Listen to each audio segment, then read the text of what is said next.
Welcome to CFRI's Cystic Fibrosis Community Voices, a video podcast series created by and for the cystic fibrosis community. Hello, and welcome to CFRI's CF Community Voices, coming to you from our home studio in Palo Alto, California. I'm Sue Landgraf, Executive Director of Cystic Fibrosis Research Incorporated, CFRI, and I'm very pleased to welcome our viewers and listeners.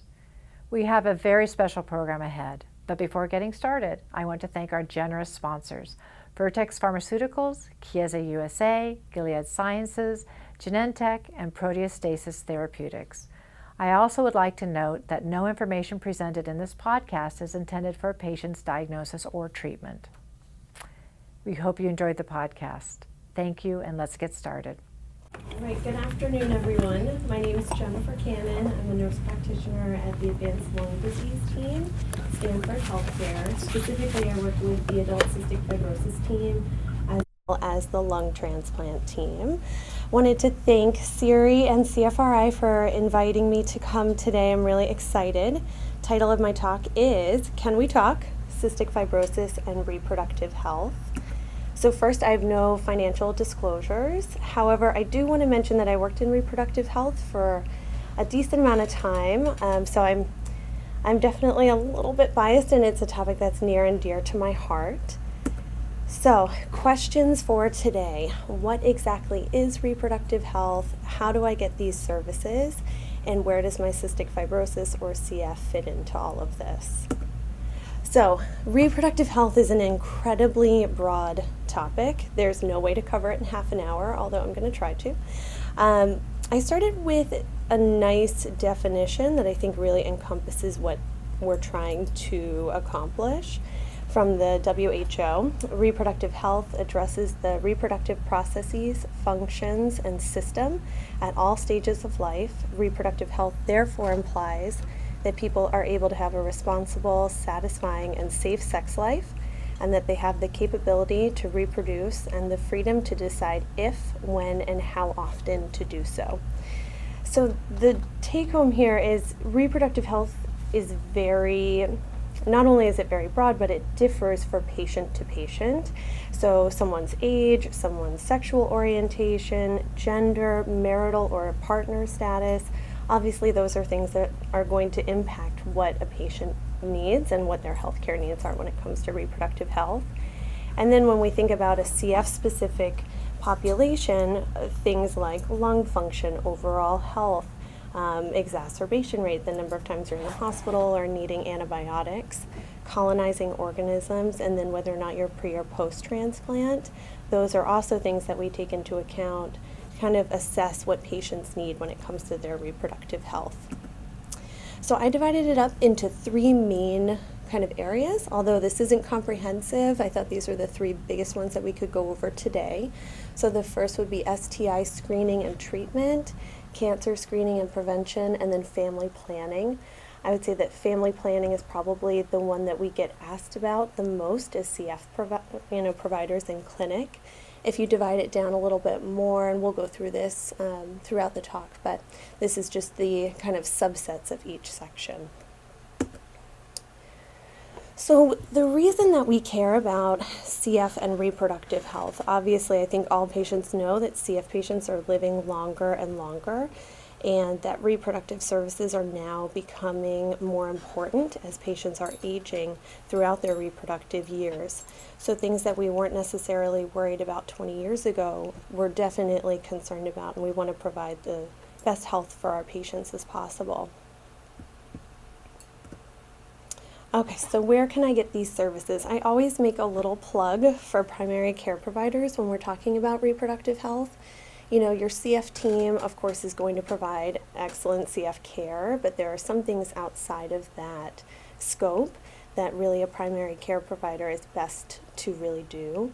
So when we're talking about STD or STI prevention as well as cancer prevention, your primary care provider is probably the best person to really go into that. Other specialists would be a gynecologist, an OBGYN, or an obstetrician, and then for men, a urologist. And then, of course, reproductive health care clinics provide many of these services. So what about my CF team? I think that a lot of pediatric patients, when they're coming from peds to adult, they're used to having a very concise team.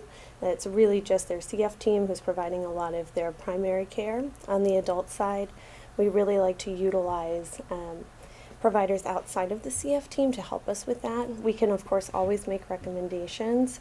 I think the biggest utility is having a CF team that you can talk to about family planning. That's really where I think we provide the most benefit. So the first section that we're going to talk about is STI screening, treatment, and prevention. So STIs, or sexually transmitted infections, this is not a comprehensive list. This is probably the most common that people hear about. These are infections that obviously are contracted sexually.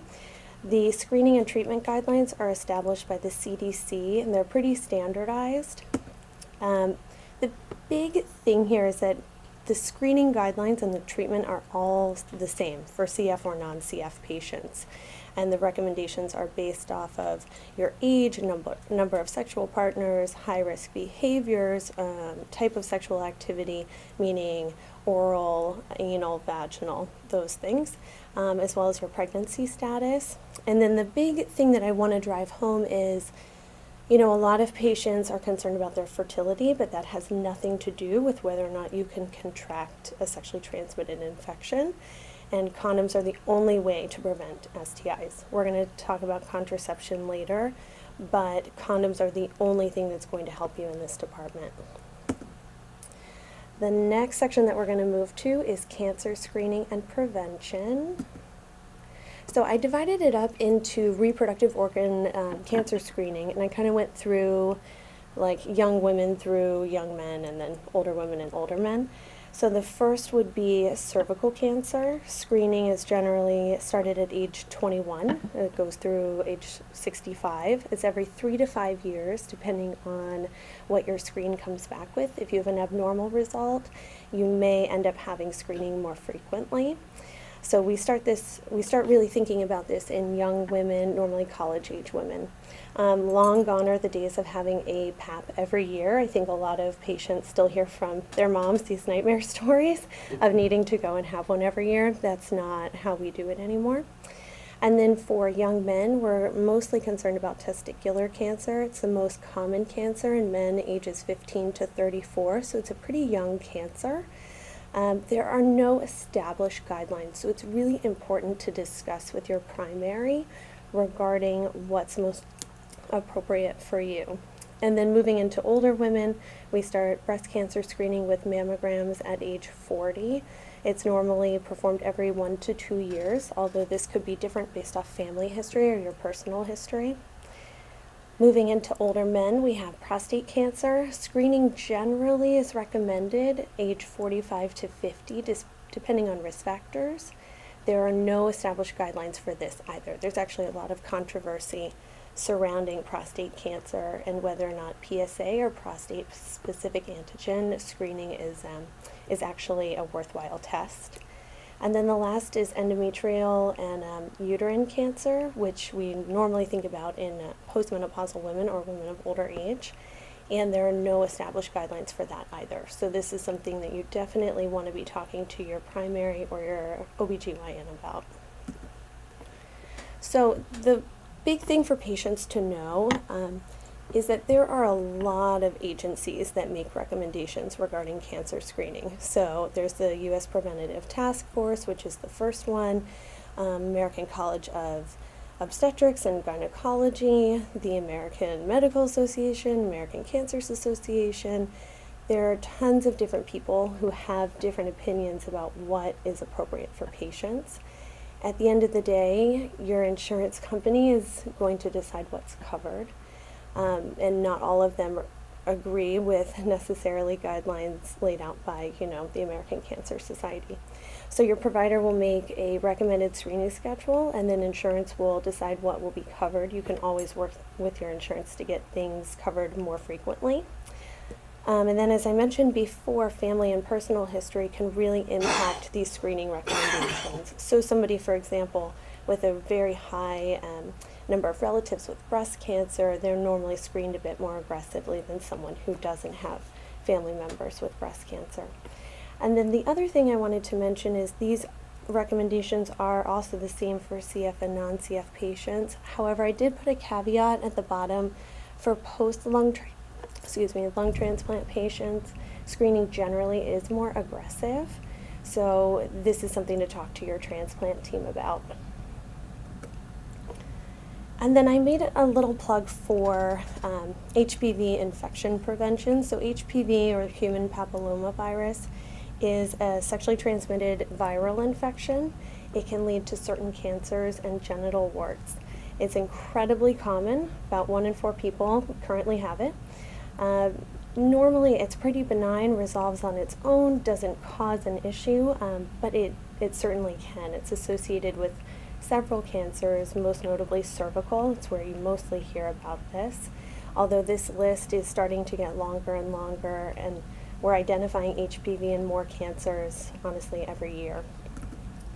So the HPV vaccine, Gardasil, which is now, I believe, being replaced with Gardasil 9, covers more strains of HPV, is offered for patients ages 9 to 26. The recommended vaccine schedule is actually for patients 11 to 12.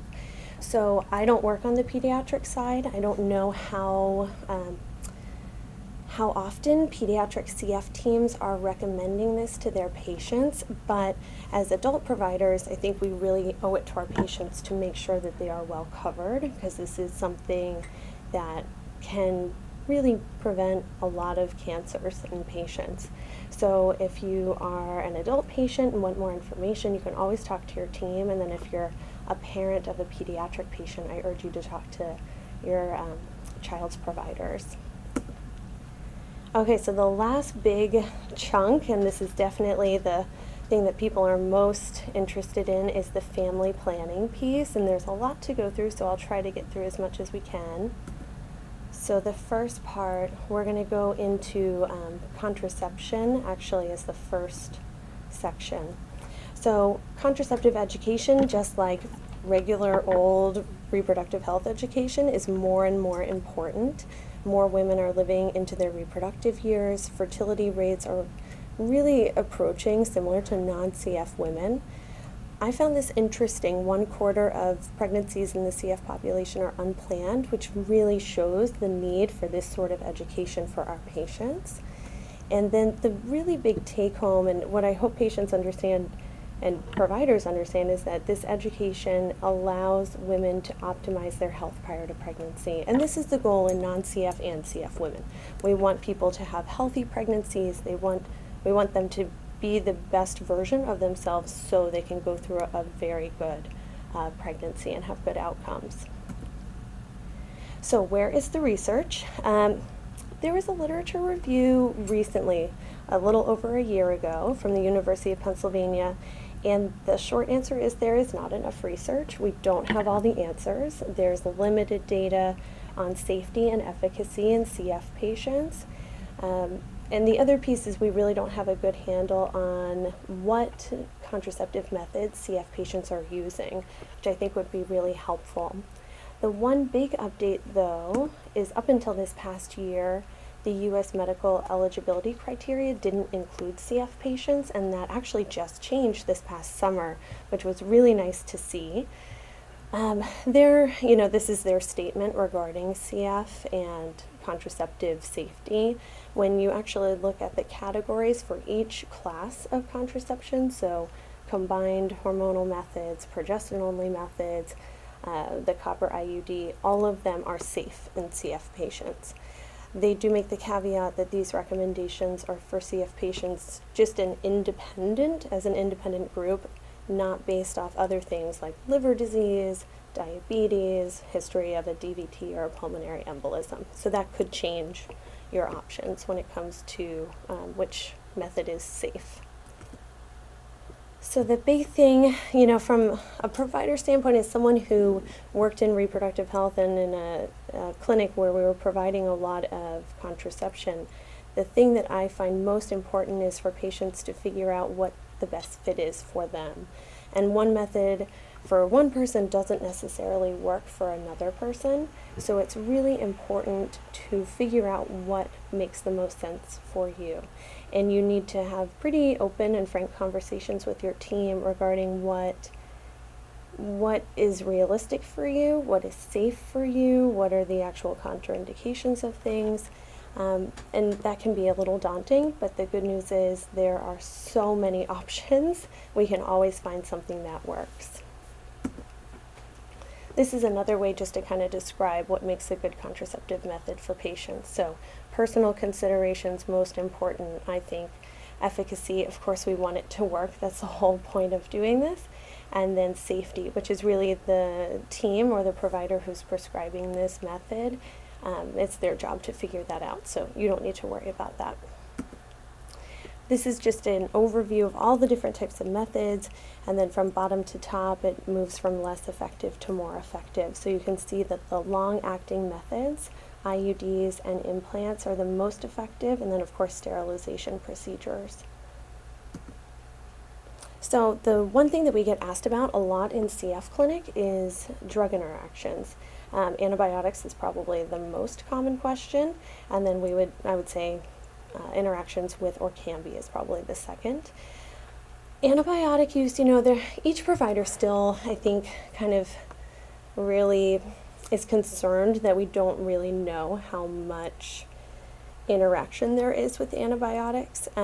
The data supports that really there shouldn't be a decreased contraceptive effect with anything other than rifampin, and we don't use rifampin too often. It's pretty rare that we're using it in CF. So in general, it should be safe. There's no data to support that you need to use a backup method. With that being said, you'll probably still find providers who recommend that you use a backup method while you're on antibiotics. The other big drug interaction class is seizure medications. There are definitely interactions with hormonal methods for certain seizure meds. And then the last, when we're talking about Orkambi and Kalydeco, there's no interaction.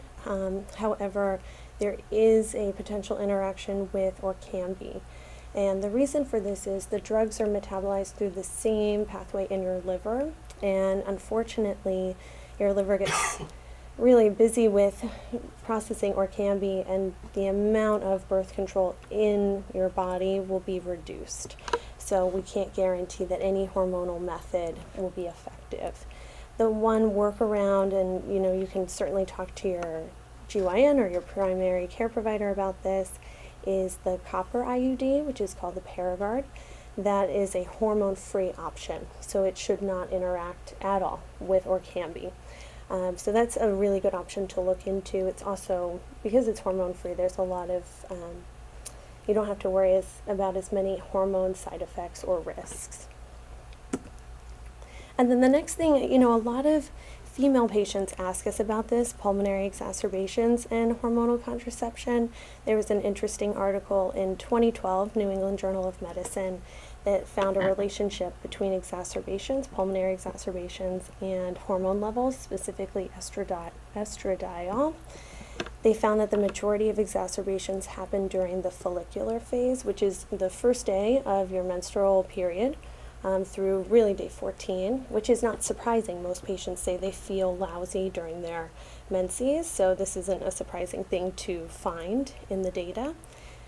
They also found that women on oral contraceptives had lower rates of exacerbation and that they used less antibiotics.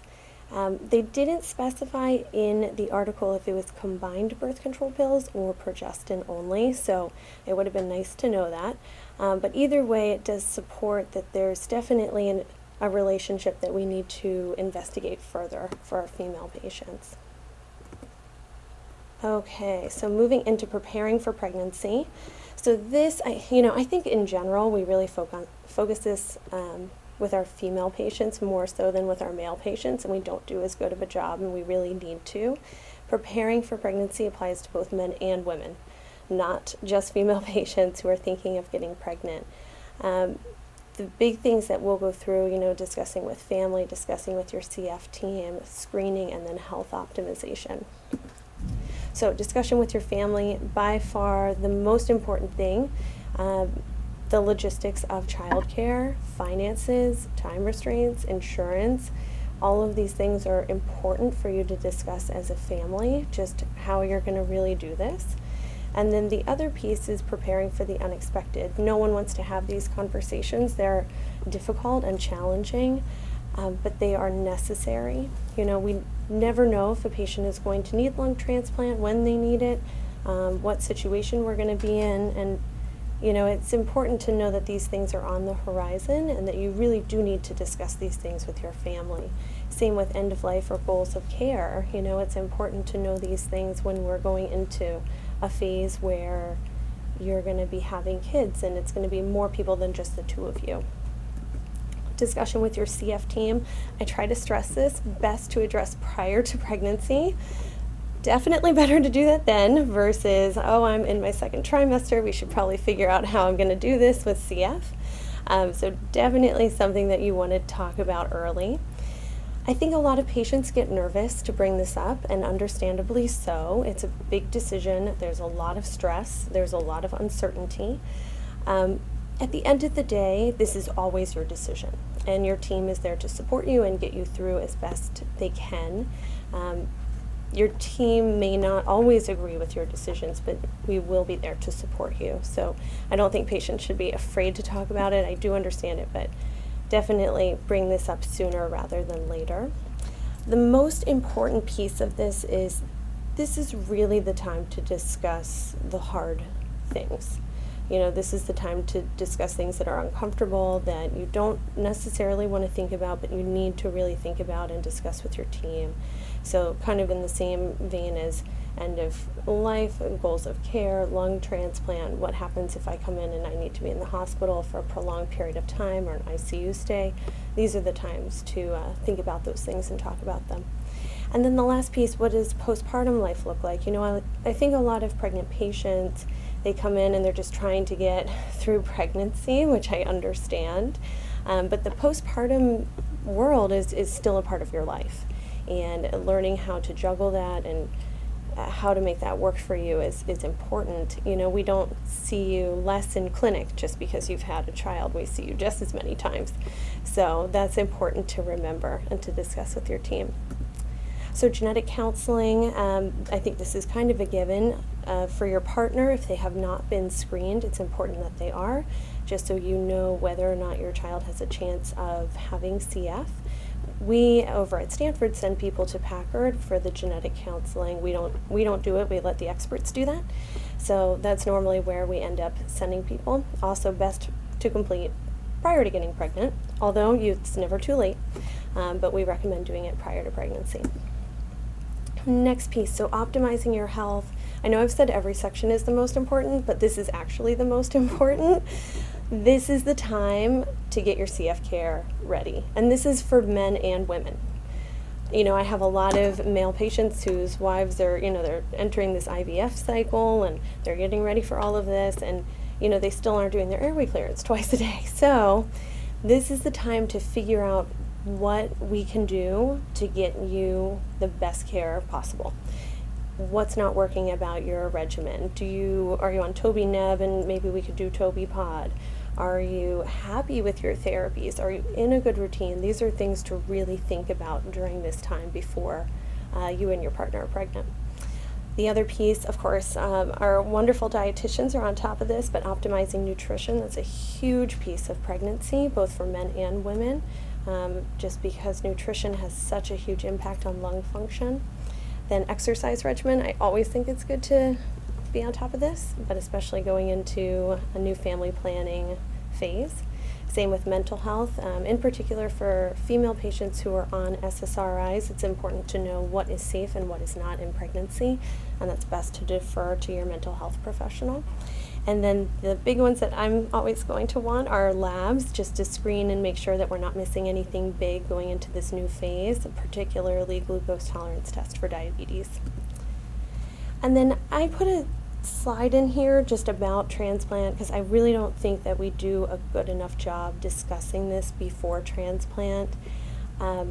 Pregnancy and family planning is something that you really need to think about because certain transplant teams, I think, have very specific opinions about what is safe and what isn't safe after transplant. And I don't want patients to be blindsided if they end up needing a transplant and then 2 years after they want to pursue pregnancy and it may or may not be a real option for them. So it's something to think about, and if you have questions, you should certainly ask your team. Okay, so moving in, we're almost there. Moving through, so fertility evaluation. So as many patients know, up to 98% of men with CF are infertile due to absence of the vas deferens. And the big thing to know here is infertility does not equal sterility. The semen process, the actual manufacturing of semen, is still intact for the majority of patients. It's just the actual pathway to get it out is not intact. So this is really important to know. And I don't want people to be discouraged because this is something that we have, to work with. So we always send our patients to urology. They help us with all of this. We leave it to the professionals. Normally the exam, you go, you have a semen analysis, labs, maybe an ultrasound, and then the ultimate process would be sperm extraction. There's a few different ways to do that, followed by IVF. So it's kind of a combined deal. And then for fertility services for women, we normally, the fertility rates for CF women versus non-CF women are essentially the same. There are some concerns that there are fertility challenges for women with CF. If you've been having a hard time and you haven't conceived, normally about 6 to 12 months we'll send you to a specialist, either a reproductive endocrinologist or a fertility specialist. And evaluations similar, labs, imaging, exam, and then the two most common fertility services would be IVF or in vitro, and then IUI, which is intrauterine insemination. And then the last piece is pregnancy. So this is a bit more specific to female patients. I wish I had more data regarding male patients whose partners are pregnant, but I don't, unfortunately. So 3 to 4% of women with CF become pregnant each year. There are no formal guidelines for CF in pregnancy in the US, and that's a challenge. I think that the data that we normally use is mostly from Europe and from Australia. That's the most up-to-date pregnancy guidelines I could find, but they really don't have a formalized set of rules for CF in the US. There's a lot of data. Not all of it says exactly the same thing and comes to the same conclusion.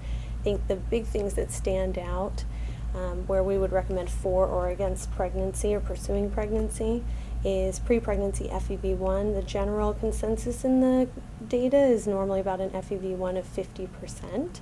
Anything below that, we really need to think hard about whether or not this is safe. Impact of Burkholderia, so Burkholderia, Cenocepacia, and multivorans have the highest complication risk when it comes to pregnant patients, and their outcomes generally are pretty poor. So that's something that we definitely want to discuss. Weight and nutrition. Any patient who's underweight going into pregnancy, there's always higher risk, and that is true for CF patients as well. And then diabetes, CF-related diabetes or gestational diabetes. Those both have poor outcomes in pregnancy, unfortunately. So what to expect when you're expecting? Increased number of visits. If 4 times a year is tough, 12 times a year is a little bit harder, and then we see even more at the end. Increase in hospitalizations and antibiotics. That's in the literature, it kind of supports that. That hasn't been my personal experience with pregnancy and CF, but I think in general people assume that that's a bit larger of a burden. Medication changes in pregnancy, nutrition changes that we really need to address while you're pregnant, and then symptomatic changes. So medications, like with many things in CF and pregnancy, there isn't a lot of data regarding safety of CF meds. There are some classes that are definitely contraindicated, but for the most part, most of our meds, pulmozyme, hypertonic, these haven't been specifically studied in CF patients. So it's important to discuss all of your meds with OB as well as your CF team to come up with a very safe list for you. Nutrition. So our dietitians are always on top of this. I feel like I never even really have to do this because ours takes care of all this for me. A weight gain of at least 11 kilograms is recommended, although to be honest, normally 12 to 16 is what we aim for, but at least 11 is what we want. Diabetes screening is much more aggressive in CF patients. It's not a routine one OGTT when you're pregnant. We're normally screening about every trimester, so it's a little bit more aggressive. And then a special note about vitamin use. In general in CF, we're always pushing vitamins. The one area that I want to bring up is vitamin A. You do not want to exceed 10,000 international units per day. It's associated with malformations in pregnancy. So that is just of note for you. And then expected symptomatic changes. And these are true for all people who are pregnant. And then we add CF on top of that, and it can make it challenging and a bit uncomfortable. So shortness of breath, increased nasal congestion, reflux, constipation, and then urinary incontinence. So I think kind of going back to teeing up your healthcare and making sure you have a good regimen for you, this will certainly help at least semi-balance out these intense symptom changes. And then the last piece, maternal outcomes. So this is something that I think all patients who are pursuing pregnancy, that's their first question. Is this safe? Is this going to harm me? Am I going to be okay? And the data, initial data really showed that there were poor outcomes, and new data is a bit contradictory. It really is showing that CF women who are pregnant do fine, that the decline in FEV1 for pregnant and non-pregnant CF women is exactly the same, that survivability isn't related to pregnancy, long-term survival isn't affected by pregnancy. So these are the big outcomes that are positive. It's good to know this going into pregnancy. However, there is an association with hospital stays, infections, hypoxia, preterm labor, having a smaller baby, diabetes, cardiac decompensation, and they do include death in most of these papers. It doesn't necessarily mean that this is what's going to happen, but it is associated with CF and pregnancy. The one take home, and I know I said this before, is CF-related diabetes really negatively impacts pregnancy. So that's something we really, really, really want to get on top of if you're pursuing pregnancy or thinking about it. But I was really happy to see all this research and see that we're really doing a good job with CF pregnant patients because they're doing pretty darn well. So this kind of comes back to the beginning, the definition of reproductive health and what the whole point of this is. The hope is that all of our CF patients will have the capability to reproduce and the freedom to decide if, when, and how often to do so.